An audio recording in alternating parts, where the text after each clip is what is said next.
বন্ধুরা চলে আসলাম আরেকটা নতুন ভিডিও নিয়ে তোমাদের সামনে। এই ভিডিওতে আমি দেখাবো বাড়িতে থাকা উপকরণ দিয়েই তোমরা কিভাবে করবে ভোলা মাছের ঝাল। তো এদিকে মাছটা লবণ হলুদ মাখিয়ে রেখেছি, আর এই পাশে মশলাটা আমি তৈরি করে রেখেছি। আর এই পাশে দেখো ডুমো ডুমো করে আলু কেটে রেখেছি।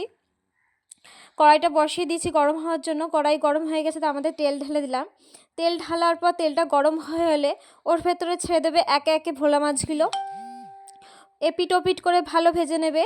তো তোমরা যে যেরকম চাও সেরকম ভেজে নেবে। কেউ যদি কড়া করে চাও তাহলে কড়া করে ভাজবে, আমরা এখানে হালকাই ভেজে নিলাম। তো ভোলা মাছ ভাজা হয়ে গেলে ভোলা মাছের তেলের ভেতরেই আমি দিয়ে দিলাম পাঁচফোড়ন। পাঁচফোড়ন দেওয়ার পর পাঁচফোড়নটা লাল লাল হয়ে আসলে পারেই আমি দিয়ে দেবো আলু। ডুমো ডুমো করে কেটে রাখা আলুটি আমি ভালো করে দিয়ে ভালো করে লাল লাল করে ভেজে নিলাম। ভেজে নেওয়ার পর ওই আলু তেলের মধ্যে আমি দিয়ে দিলাম মশলা। এখানে আমি দিয়েছি পেঁয়াজ, রসুন, জিরে, সর্ষে আর শুকনো লঙ্কা। ঠিক আছে, এই সমস্ত মশলাগুলো দিয়ে ভালো করে নাড়বে চাড়বে এবং ভালো করে আলুটার সাথে মশলাটা কষাবে। আর তার মধ্যে দিয়ে দেবে হলুদ আর লবণ।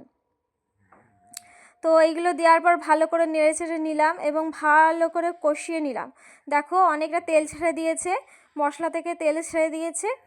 তো তেল ছাড়ার পর একদম শুকিয়ে গেছে। মশলাটা শুকিয়ে যাওয়ার পর ওর মধ্যে জল ঢেলে দিলাম, পরিমাণ মতন জল ঢালবে। জল ঢেলে দেওয়ার পর ঢেকে দেবে।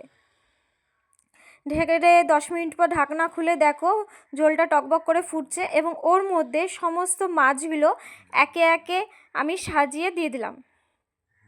সাজিয়ে দেওয়ার পর তোমরা ওই মাছটাকে হালকাভাবে খুন্তি দিয়ে নেড়ে নেবে। দেখবে যাতে না ভেঙে যায়, বেশি নাড়লে কিন্তু বন্ধুরা ভেঙে যেতে পারে। তাই হালকা করে নেমে 2 মিনিট রেখে দিয়ে এই দেখো আমাদের মাছ ফাইনাল লুক কেমন হয়েছে জানিও এবং চ্যানেলটা সাবস্ক্রাইব করে দিও।